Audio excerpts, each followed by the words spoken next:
والصلاة والسلام على أشرف الأنبياء وسيد المرسلين سيدنا ومولانا محمد وعلى آله وصحبه ومن تبعهم بإحسان إلى يوم الدين. سبحانك لا علم لنا إلا ما علمتنا إنك أنت العليم الحكيم. لا إله إلا أنت سبحانك إنا كنا من الظالمين.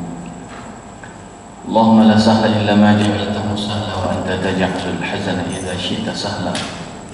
اللهم علمنا ما ينفعنا وانفعنا بما علمتنا وارزقنا علوما تنفعنا في ديننا ودنيانا وآخرتنا برحمتك يا أرحم الراحمين. طبتم وطاب منشاكم وتبوأتم من الجنة منزلا. أما بعد. Alhamdulillah, kita sampaikan syukur kita kehadirat Allah Subhanahu wa Ta'ala. Allah izinkan kita kembali bermujalasah, bermuajahah, bermusafahah. Yang mudah-mudahan semua dalam rangka mudzakarah kita, mudzakarah mutalaah kita, mengkaji, saling mengingatkan, yang semuanya bermanfaat bagi keimanan kita. Wa dzakir fa inna dzikra tanfa'ul mu'minin. Ya, ketika kita bisa saling mengingatkan, mudah-mudahan jaminan dari Allah adalah peringatan itu bermanfaat bagi orang-orang yang beriman. Ya. Tentu di akhir tahun Masihi banyak yang perlu di antara kita saling mengingatkan satu dengan yang lainnya tentang batasan-batasan iman, tentang batasan-batasan akidah, tentang batasan-batasan toleransi dan lain sebagainya, agar tidak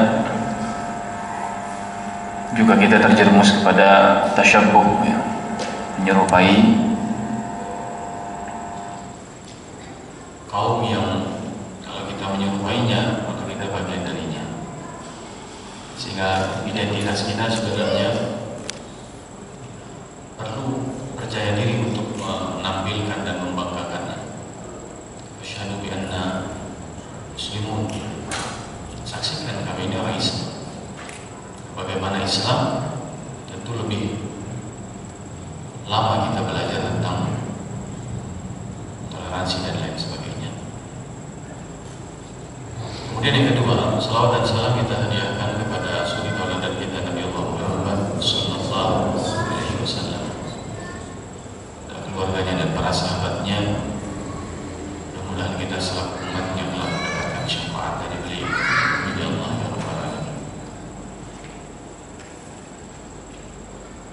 Berapa aman kabarnya?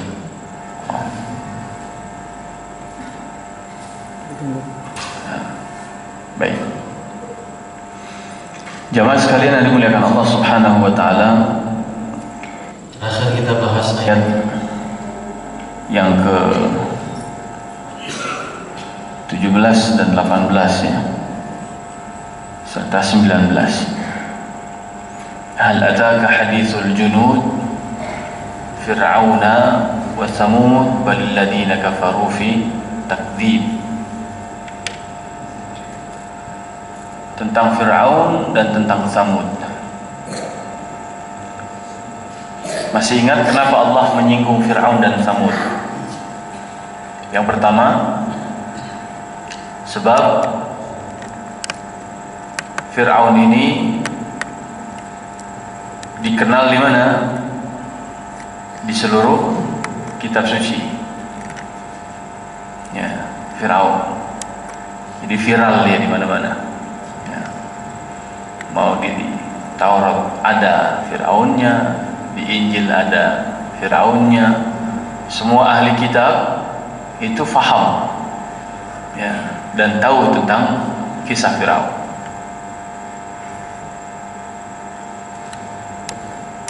Kenapa kemudian Allah juga menyinggung tentang Tsamud? Tsamud ini kisah yang viral di kalangan orang-orang Arab, Jazirah Arab. Karena kejadian Tsamud ini kejadian yang masih lingkup tempatnya adalah Jazirah Arab. Jadi dari kakek nenek moyangnya ke atas itu, cerita itu diturun-temurunkan sampai kepada orang-orang Arab, sehingga bisa dikatakan bahwa tidak ada satupun orang Arab jahiliyah atau Quraisy saat itu yang tidak mengenal atau tidak tahu cerita tentang Samud. Begitu juga dengan kesudahan mereka, nasib mereka seperti apa, ya, kemudian apa yang atau akibat yang mereka terima, bagaimana kemudian cara Allah membinasakan mereka, apa yang tersisa dari mereka kecuali hanya bangunan-bangunan ini saja dan seterusnya. Nah, ini sekedar untuk mereview. Dan kita ingatkan bahwa di balik kalimat Fir'aun dan Samud, Allah lebih mengedepankan kalimat apa? Al-junudnya, tentara, pasukan, ya. Kezaliman atau kaum tiran itu Allah identifikasi melalui ayat ini adalah karena mereka mendapatkan backup saja, ya, backup kekuatan yang seandainya backup kekuatan itu pun hilang, maka mereka juga tidak punya kekuatan sama sekali. Sementara Nabi Musa yang diperintahkan untuk berdakwah kepada Fir'aun,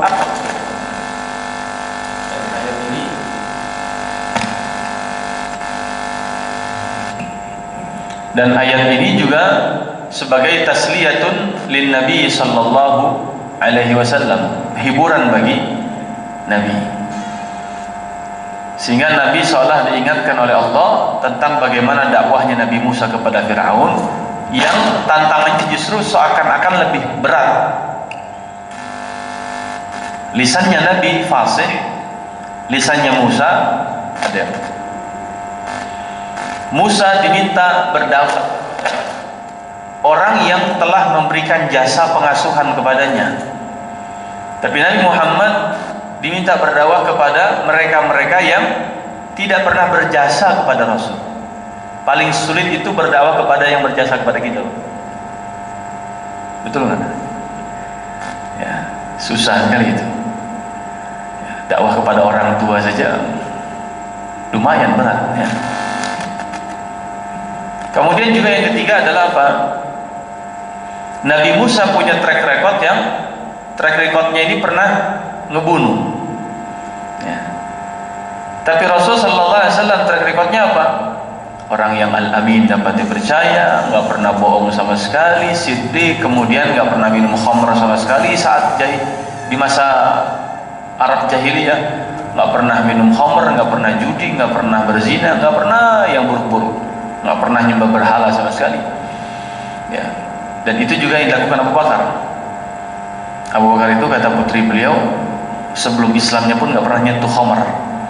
Beda dengan Umar kisahnya tentu, ya, dan sahabat-sahabat yang lain. Jadi track recordnya bagus. Ya. Kemudian sahabatnya Musa cuma satu, itu pun nggak bisa diandelin, Harun. Sementara Rasul Sallallahu Alaihi Wasallam sahabatnya berapa? Banyak sekali, 124.000, ya. Dan kesetiaannya luar biasa. Mereka yang mengorbankan bukan hanya harta, tapi bahkan nyawa. Kisah pengorbanan harta banyak sekali. Abu Bakar membebaskan 72 orang budak, ya. Belum kisah tentang yang fisiknya dilukai, disiksa. Mereka menerima semua itu saking cinta dan membelanya baginda Rasulullah SAW. Belum kisah Zubair ketika perang Uhud, semua anak panah yang menyasar kepada Nabi, beliau tangkisin pakai tangan-tangannya. Belum tentang kisah ya, belum tentang kisahnya Jabir bin Abdullah dan lain sebagainya. Sahabat Nabi yang giginya patah, ya, tanggal sehingga jadi ompong, itu gara-gara mencabut besi yang tertancap di pipi Nabi Sallallahu Alaihi Wasallam dalam perang Uhud. Ya, sebenarnya kan bisa, Pak, ya, nyambut pakai tangan, ya. Itu kisahnya luar biasa. Kenapa beliau nyambutnya pakai gigi, Pak? Karena pengen mencium Nabi Sallallahu Alaihi Wasallam. Jadi ada modusnya. Luar biasa. Mencium dari dekat baunya baginda Rasul dan mencium jasad yang mulia, gitu ya. Tapi akhirnya giginya patah, ompong. Itu pengorbanan fisik, pengorbanan harta, dan banyak sahabatnya. Sehingga kelasnya Fir'aun yang didakwahi Nabi Musa ini dibandingkan dengan kelasnya Abu Jahal, ini nggak ada apa-apanya Abu Jahal. Nah, ini kisah yang terulang dan berulang Allah sampaikan dalam Al-Quran. Hal ataka haditsul junub. Nah, berikutnya, wallahu min waraihim muhit. Kita malam ini bahas ayat ke 20, 21 dan 22. Wallahu min waraihim muhit.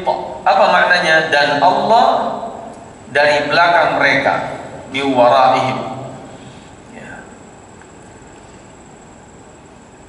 Muhitun ay huwa qadirun alaihim, qahirun la yafutunahu wa la yu'jizunah. Muhit maknanya ihatah. Ihatah itu meliputi dari segala sisi. Ya. Jadi kalau dalam bahasa Arab muhit itu samudra. Ya, samudra Atlantik itu al-muhit al-Atlanti. Samudra Hindia al-muhit al-Hindi. Ya, al-muhit maknanya adalah samudra. Samudra itu bahasanya apa ini? Lautan yang mengepung daratan dari segala sisinya, atau tempat bermuara semuanya air dari segala sisi? Mana Pak kira-kira menerjemahkan samudra itu? Indonesia diapit oleh berapa samudra? Ini pelajaran apa? Geografi. Masih ingat? Samudra India dan Pasifik, ya kan? Kita diapit oleh 2 samudra. Berarti dia yang mengapit, mengepung dari berbagai sisinya. Itu ihatah namanya. Nah, ketika Allah mengatakan wallahu min waraihim, dan Allah dari belakang mereka, kemudian mengawasi dari berbagai sisinya.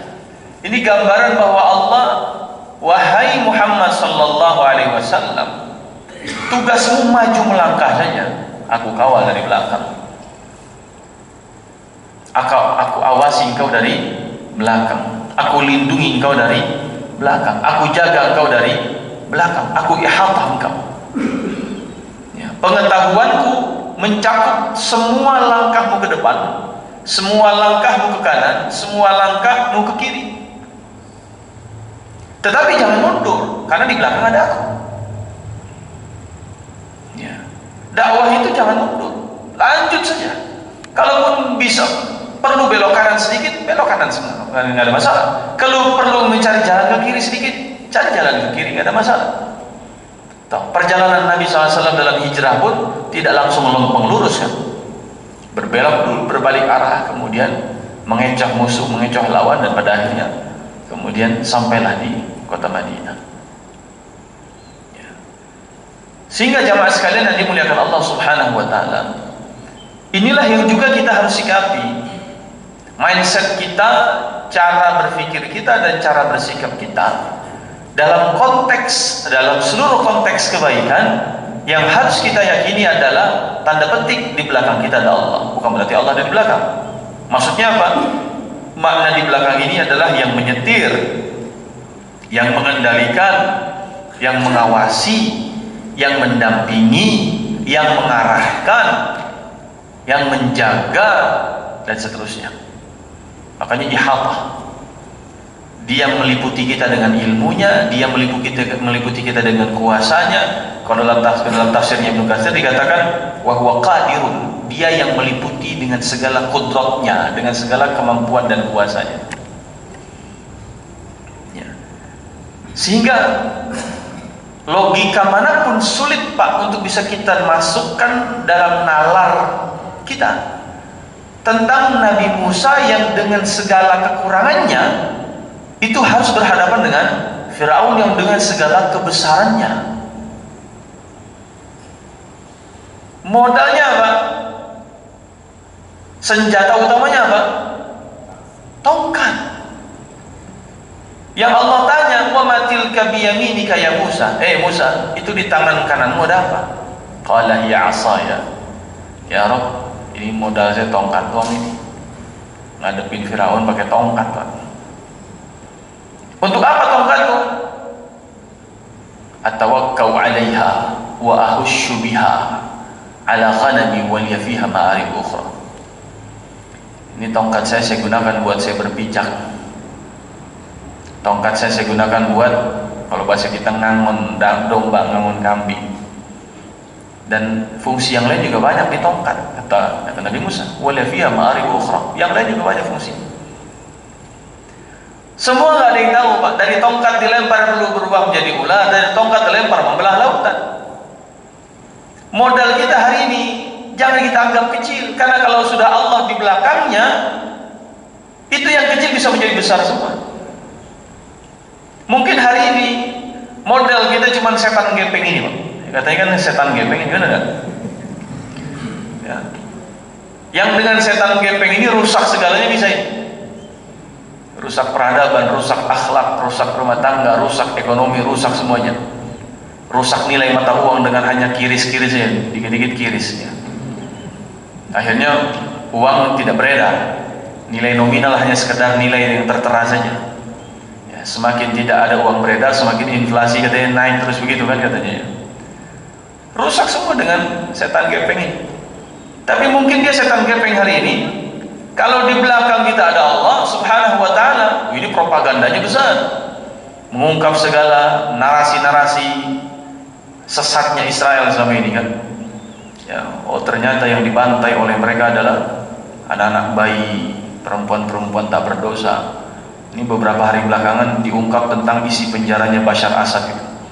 Maksudnya isi penjaranya di Suriah yang dibikin sama si Bashar Assad itu. Bagaimana dia menyiksa perempuan-perempuan, diperkosa, dibunuh dan seterusnya.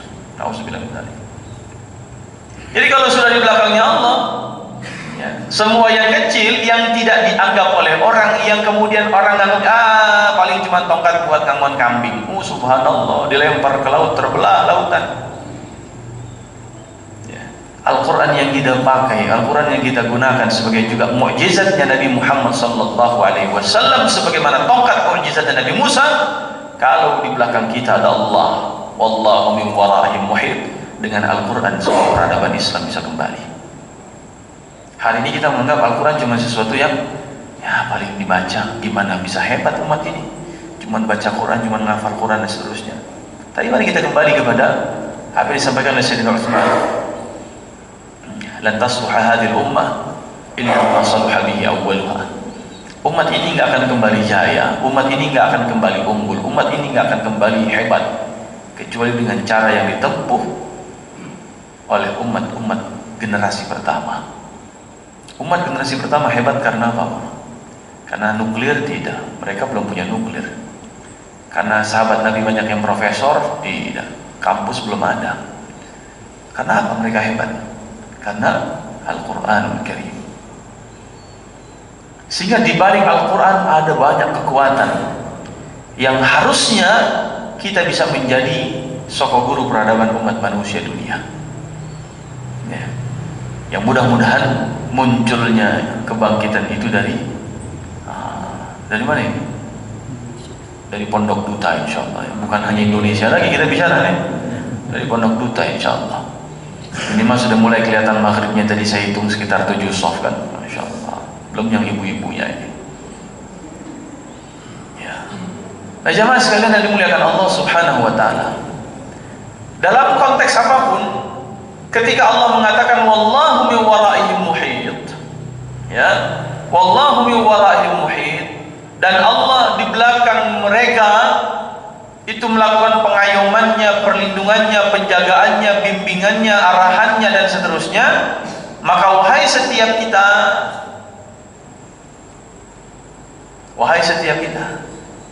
ya, siapapun di antara kita, satu, kira-kira boleh nggak lihat ke belakang, Pak? Boleh tidak? Boleh. Bukan tentang apa yang sudah dilewati. Maksudnya tengok-tengoklah ke belakang, tanya, ya Allah, belok mana ini? Ya Allah, kemana lagi saya harus jalan? Ya Allah, tolong dong, ini gas apa ngerem ini? Jangan kemudian saking tidak boleh nengok ke belakangnya, merasa diawasi oleh Allah, dilindungi dan seterusnya, gas polanya kemana-mana. Ya. Sehingga menatap tanda petik perjalanan hidup yang ke depan, segala bentuk optimisme kita ke depan, apapun halangan dan rintangan di depan, sosok sebesar apapun ada di hadapan kita, walaupun Fir'aun kata-kata yang menghadap, tetapi tanya sama Allah, ya Rabb, saya harus bagaimana? Kita jangan merasa bahwa karena ya kita ada di depan nggak ada siapa-siapa, Allah tanda petik adanya di belakang, jalan lempeng Pak, lurus saja. Ya. Kalau kita berada di depan dan kita yakin di belakang kita ada seseorang, kemungkinan cuma dua. Kalau bukan kita yang berangkat sendiri, yang lain ketinggalan, betul? Atau kemudian kita jalan sendiri, mereka cari jalan yang lain. Akhirnya kita jalan sendirian terus. Tidak ngeh bahwa ternyata yang di belakang ketinggalan, atau tidak ngeh bahwa yang di belakang ternyata cari jalan yang lain. Maka sering-seringlah nanya Allah, ya Rabb, Engkau masih sama hamba enggak? Ya Rabb, Engkau masih ada enggak? Ya Rabb, bimbinganmu masih ada enggak? Dan seterusnya. Itu yang kita selalu minta dengan ihdinas siratal mustaqim. Ya Allah, tunjukin, kuatin lagi hidayah. Ya Allah, tetapkan hidayah. Ya Allah, bimbing lagi. Ya Allah, arahin lagi. Ya Allah, tunjukin lagi terus. Sebab hidup ini bukan tentang bagaimana kita menyetirnya, bukan tentang bagaimana yang penting sampainya, tapi sering-seringlah berkomunikasi dengan siapa yang menyetir kita ini. Tanya lagi. Itulah yang Allah Subhanahu wa taala perintahkan kepada Nabi sallallahu alaihi wasallam, dan menjadi amalan wajib beliau walaupun untuk kita sunnah adalah apa? Bangun malam. Dari sejak awal dakwahnya Allah sudah mengingatkan, ya ayyuhal muzammil qumil laila illa qalila. Ngadep Allah dong tiap malam. Ya. Untuk apa? Bukan hanya tentang manfaat qiyamul lail di alam kubur sebagai yang menerangi kubur kita. Sebab dalam satu riwayat, kubur kan memanggil kita 5 kali sehari. Dalam salah satu seruannya adalah ana baitul dhalam fanawwirni bi qiyamil lail. Saya ini rumah yang sangat gelap. Ya, kubur itu gelap, Pak. Walaupun yang dikuburin orang PLN sekalipun gelap di dalamnya. Mau kuburannya di bawah sutet sekalipun tetap gelap di dalam itu. Ya. Maka terangilah kuburmu, bawa ke sini lampunya, pakai apa? Qiyamul lail. Itu manfaat nanti belakangan. Tapi di dunia qiyamul lailnya untuk apa? Ya.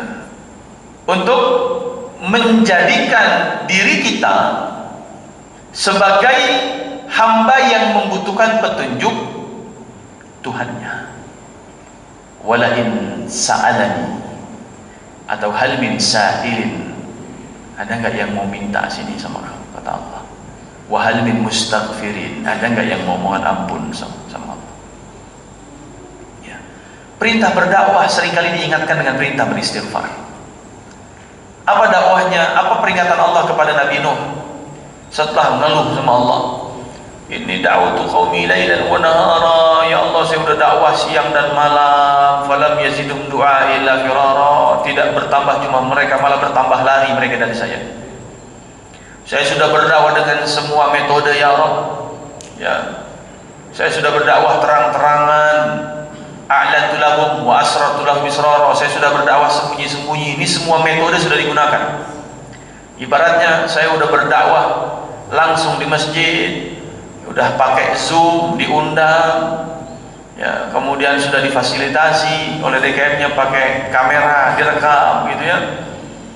Tapi masih ada saja yang tidak juga mau dengarin. Semua metode sudah dilakukan. Perintahnya Allah, faqultu astaghfiru rabbakum innahu kana ghaffara. Perintahnya istighfar, Pak. Kaitannya dengan istighfar. Ya, kaitannya dengan istighfar. Makanya yang juga Allah tagih di setiap malam adalah apa? Istighfar. Yang meringankan dakwah kita adalah istighfar. Janji Allah bagi siapapun yang masuk surga itu salah satu sebabnya adalah apa? Wabil asharihum yastaghfirun. Mereka yang sering istighfar di menjelang akhir-akhir waktu sahur. Ya.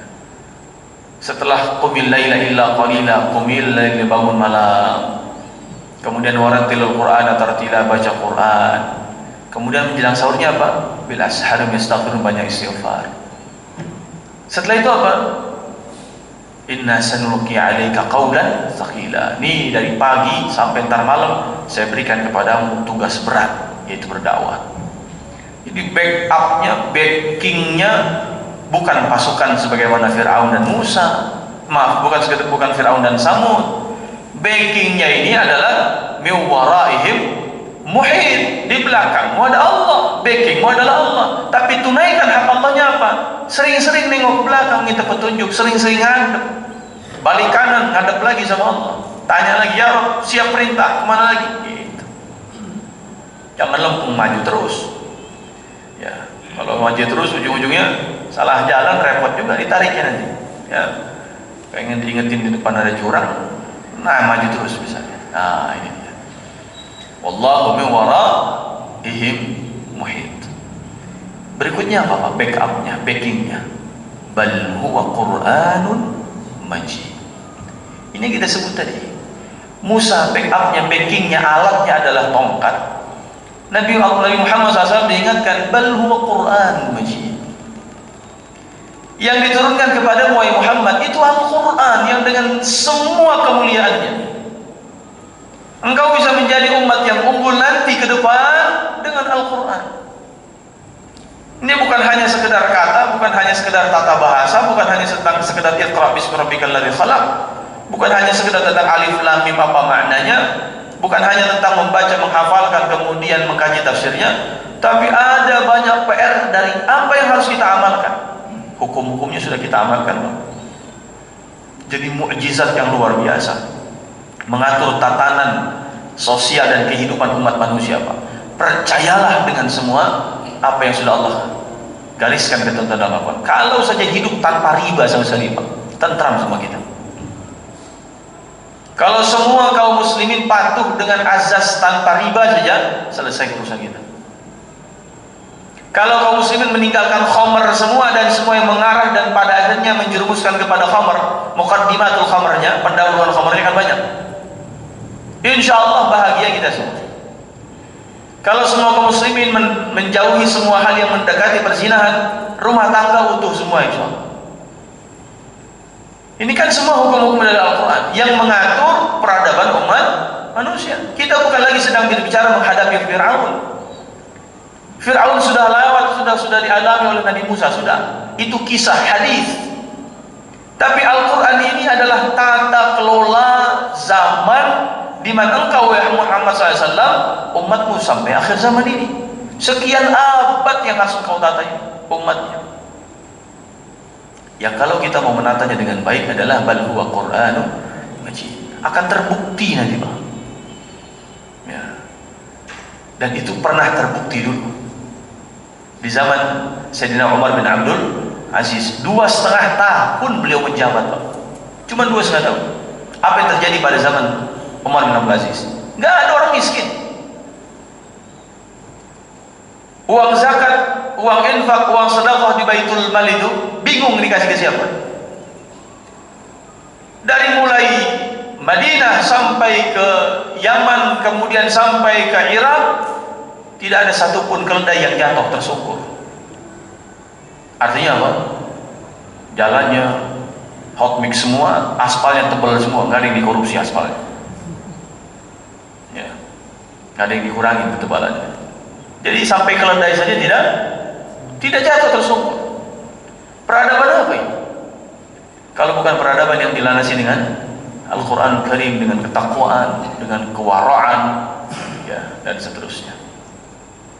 Kita juga ingat kisah Khulafaur Rasyidin tentunya dengan segala kebaikan-kebaikan mereka.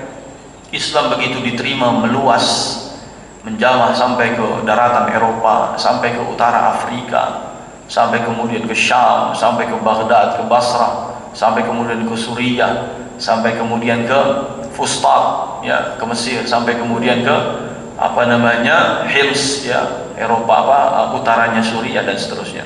Yang hari ini mendekati Aleppo atau Idlib, ya, dan lain sebagainya.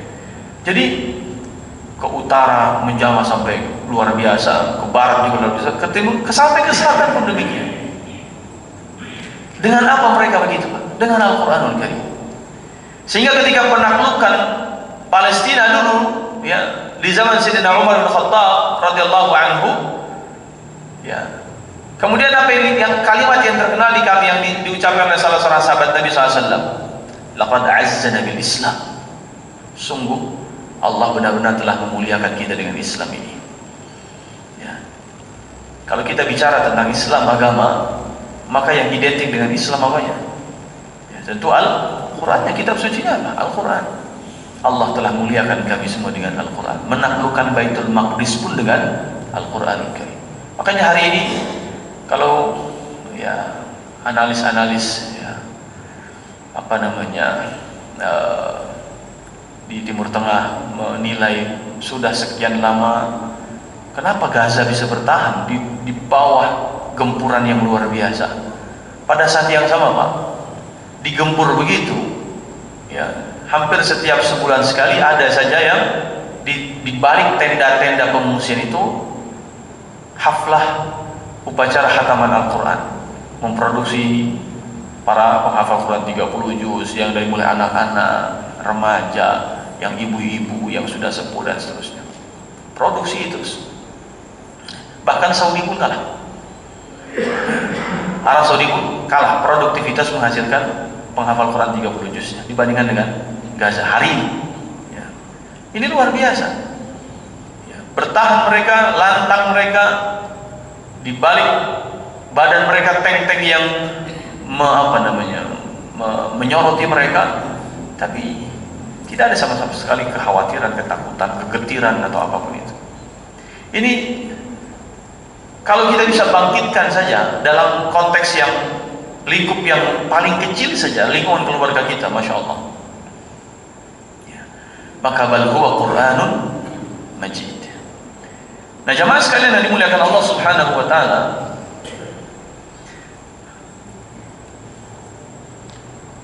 ketika Allah mengatakan, ya, Majid, maknanya adalah apa?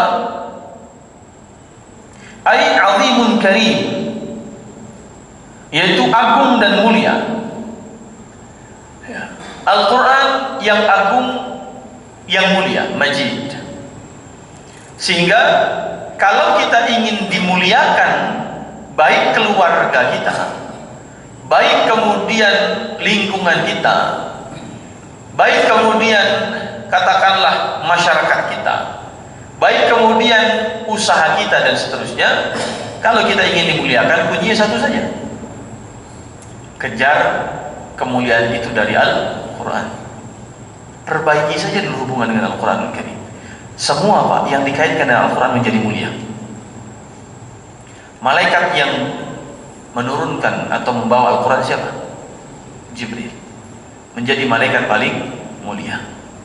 Nabi yang diturunkan kepadanya Al-Quran siapa? Nabi Muhammad SAW. Menjadi Nabi paling mulia.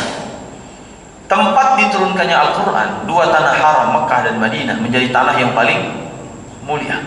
Malam diturunkannya Al-Quran, Lailatul Qadar, menjadi malam yang paling mulia. Umat yang diturunkan kepadanya Al-Quran, umat Nabi Muhammad, menjadi umat yang paling mulia. Untuk khairul ummah. Semua yang dikaitkan dengan Al-Quran menjadi mulia. Rumah tangga yang hidupnya dengan Al-Quran jadi rumah tangga yang mulia. RT-nya yang hidup dengan Al-Quran menjadi RT yang mulia. Kalau kita ingin menjadi umat yang mulia, maka kembalilah kepada Al-Quran. Bal huwa Qur'anun Majid. Inilah mukjizat yang harus kita jemput untuk bisa melihat. Karena beda dengan tongkat Nabi Musa, Pak. Tongkat Nabi Musa, mukjizatnya bagi Nabi Musa, umatnya itu tidak dikasih tongkat itu, Pak. Sehingga umatnya nggak bisa melemparkan tongkat Nabi Musa kalau tiba-tiba lautnya kebelah, nggak bisa. Tongkat itu khusus punya Nabi Musa. Tapi Al-Quran ini Allah kasih kepada Nabi Muhammad, apakah khusus untuk Nabi? Tidak, untuk kita juga. Artinya mukjizat Al-Quran berlaku nggak untuk kita? Berlaku. Sebagaimana sahabat Nabi mulia dengan Al-Quran, itulah bukti nyata mukjizat Al-Quran terwujud dan kita bisa saksikan. Peradaban Islam dulu, ya mungkin 14 abad ini atau 13 abad yang lalu lah minimal, sebelum jatuhnya Ottoman Empire, ya di tahun berapa itu, 6 Maret 1924, ya, sehingga 6 Maret kemarin sebagai peringatan 1 abad ya, runtuhnya Turki Utsmani, ya, berarti kurang lebih sudah 14 abad, kurang lebih 14 abad Islam memimpin dunia dengan apa? Dengan Al-Quran.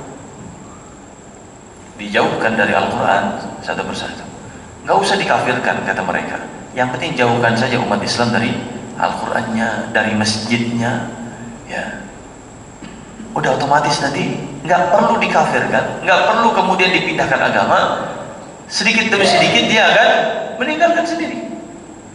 Nah, maka Allah ingatkan kita terus, apalagi sebentar lagi sudah mau masuk bulan Ramadan yang Allah mengidentifikasinya bukan sebagai syahrus syam. Orang menyambut bulan Ramadan, selamat datang bulan Ramadan, selamat datang bulan puasa. Padahal Allah menyebutnya adalah syahrul Ramadan alladzi unzila fihi al-Quran, bukan syahrul Ramadan alladzi kutiba fihi alaikumus shiyam. Harusnya kalau mau menjelaskan adalah bulan Ramadan yang diwajibkan di dalamnya kepada kalian puasa, sebab 183-nya adalah kutiba alaikumus shiyam. Wahai orang beriman, diwajibkan atas kalian berpuasa. Ya Rabb, kapan puasanya? Di bulan Ramadan. Bulan Ramadan, tapi bukan bulan Ramadan yang kami jadikan kepada kalian wajib berpuasa di dalamnya, tapi Ramadan yang kami jadikan diturunkan padanya Al-Quran. Allah memberikan identitas Ramadan terhadap, oh dia bulan Al-Quran. Maka jemaah sekalian yang dimuliakan Allah Subhanahu wa taala, ya, bulan diturunkannya Al-Quran pun bulan Ramadan menjadi bulan yang paling mulia, sehingga memuliakan kita atau memuliakan siapapun. Mulia, pengen punya anak yang mulia, ya, pengen punya anak yang unggul, keturunan kita menjadi keturunan yang baik, yang unggul dan mulia.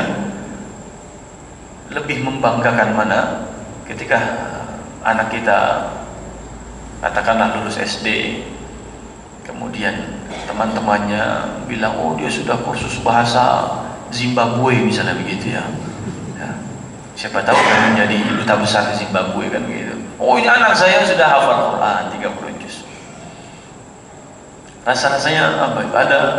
Ada spirit, ya, ada ruh yang berbeda. Ya. Nah ini yang menjadi apa? Poin, bal huwa Qur'anun Majid. Wahai Muhammad sallallahu alaihi wasallam, di belakangmu tanda petik ada Allah, di belakang mereka umatmu ada Allah, dan di belakang mereka juga bal huwa Qur'anun Majid, ada Al-Quran yang mulia. Maka genggam ini, yakinkan ini, yang menuntun mereka dari belakang adalah Allah dan Al-Quran. Al-Quran yang apa?